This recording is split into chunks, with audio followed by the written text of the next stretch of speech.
या शुभेंदु सरकार का समर्थन है। नहीं, शुरुआत तो मुझे लगता था सरकार ने थोड़ा बहुत तो लोगों को वेंट आउट भी करने दिया, वेंट आउट ठीक है, लेकिन अब वो हो गया, अब वो पीरियड ओवर हो गया। और हाईकोर्ट इस तरीके से बोल रहा है, मैं बिल्कुल सहमत हूँ।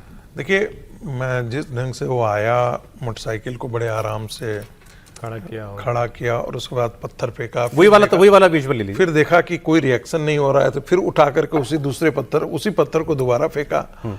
तो देखिए, कुछ न कुछ तो अंदर से ग्रजेज होगा या बदमाशी होगी, बट फिर भी इस प्रकार की चीजों को कभी समर्थन नहीं दिया जाता है, देना भी नहीं चाहिए, क्योंकि ये फिर अराजकता की तरफ ले जाएगा।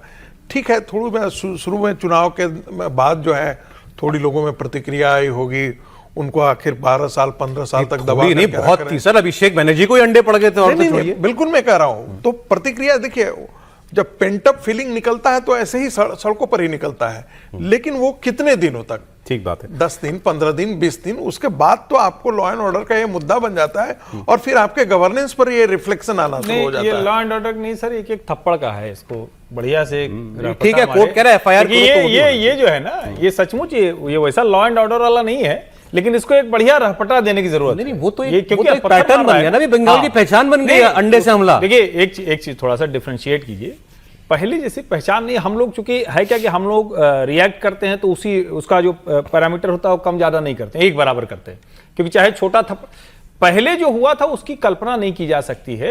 अभी जो हो रहा है ये बहुत गड़बड़ है, इसको रोकना पड़ेगा, लेकिन इसको पहले से हिंसा से तुलना मत। नहीं, हिंसा से नहीं तुलना, मतलब ये मैं कह रहा हूं ना, मैंने कहा लॉ एंड ऑर्डर हिंसा ऐसे थोड़ा सा मैं वो नहीं कह रहा, मैं कह रहा हूं चुनाव के बाद वो अंडे से हमला एक तरीके का पैटर्न बन गया, नहीं होना चाहिए। जैसे इसको भी एक खबर और बता दो, दूसरे राज्यों में फैलने लगा देख के कि भाई अबे हर जगह आदमी जो है हालत होगी, अपोजिशन वाले को अंडे मारने लगेगा, हर जगह होगा। फिर अब वहां पर एक कंट्रोवर्सी और हो गई। 21 जुलाई को ममता बनर्जी ने भी और दूसरे गुट ने भी ये अपना एक क्या कहते हैं वो शहीद दिवस मनाने के लिए एक मोर्चे की या एक रैली की परमिशन मांगी थी।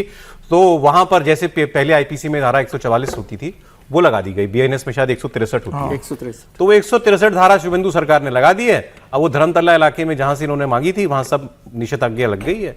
अब 5 आदमी वहां पर इकट्ठा नहीं हो सकते। तो बेसिकली परमिशन डिनाइड कि आप रैली नहीं करेंगे। तो इसकी नौबत क्यों आई कल, वो भी कलकत्ता शहर में करने की? सर नहीं, जरूरत ये तो शहीद दिवस पर रैली करना मुझे तो कोई आपत्तिजनक बात नहीं लगती।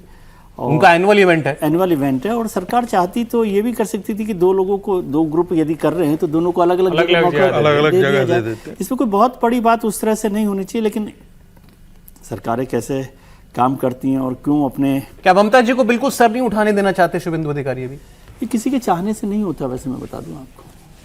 अभी ठीक है कि आपको ऐसा लग रहा है, लेकिन किसी के चाहने नहीं चाहने से सर उठाना, ममता जी भी नहीं सर उठाना देना चाहती थी तो हो गया ना।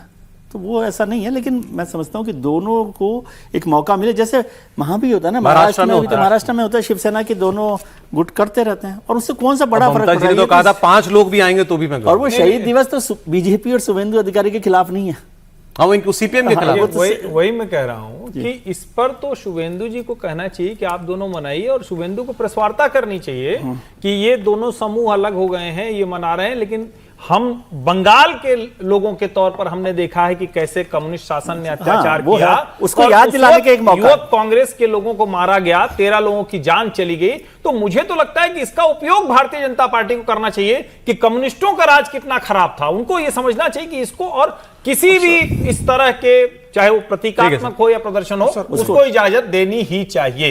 अजय राय को इतने आसानी से राम भगवान के दर्शन नहीं करने देंगे तो रैली इतनी आसानी से करने देंगे क्या? नहीं, वो भी भगवान के दर्शन करने जा रहे थे, लेकिन वो भगवान के दर्शन नहीं करने जा रहे थे, वो ट्रस्ट के मेंबर के पास प्रतिनिधिमंडल के तौर पर जा रहे थे, मंदिर दर्शन करने जा रहे थे कि भाई दर्शन कराते छोड़ देते। सुन तो लीजिए, वो भी गड़बड़ किया, आखिर में तो जाके आपने दर्शन कराए तो पहले करा देते ना, पहले करा देते। ये जो पुलिस वाले या प्रशासन पर प्रशासन में मत थोप दीजिए। नहीं, दर्शन पर उनकी पाबंदी नहीं थी। अंत में जब हम प्रशासनिक सलाहकार कह रहे हैं तो सिर्फ दरोगा की बात थोड़ी नहीं कर रहे हैं। जो लोग होते हैं वो मुख्यमंत्री को समझाते हैं कि जाने दीजिए, हंगामा होगा, बवाल होगा, यही रोक दीजिए। कैसे रोक देंगे आप? प्राइमा फेसाई तो यही लग रहा था कि भाई इसको रोकने में क्या रोक करके क्या मिल जाएगा? खबर उल्टी है, योगी आदित्यनाथ ने परमिशन दिलवाई, इनको खबर लगी कि रोका जाने दो दर्शन करने, उनको पता ही नहीं था कि जाने प्रशासन ही ने देना रोका। चाहिए। ये तो आप योगी ऐसे जी के किसी पास को खबर रोक गई, उन्होंने कहा क्यों रोका, जाना तो दर्शन अब करवाओ। सर ऐसा मासूम होने का हाइट से तो कोई रिलेशन है नहीं। वो होता तो नहीं। आप नहीं, भी हो योगी जी सकते ने हो। नहीं रोका था सर, वहां के स्थानीय प्रशासन ने आज रोका बहुत था। दिन बाद, लेकिन शर्मा जी ने आज बहुत दिन बाद दिया ये। Sorry sir.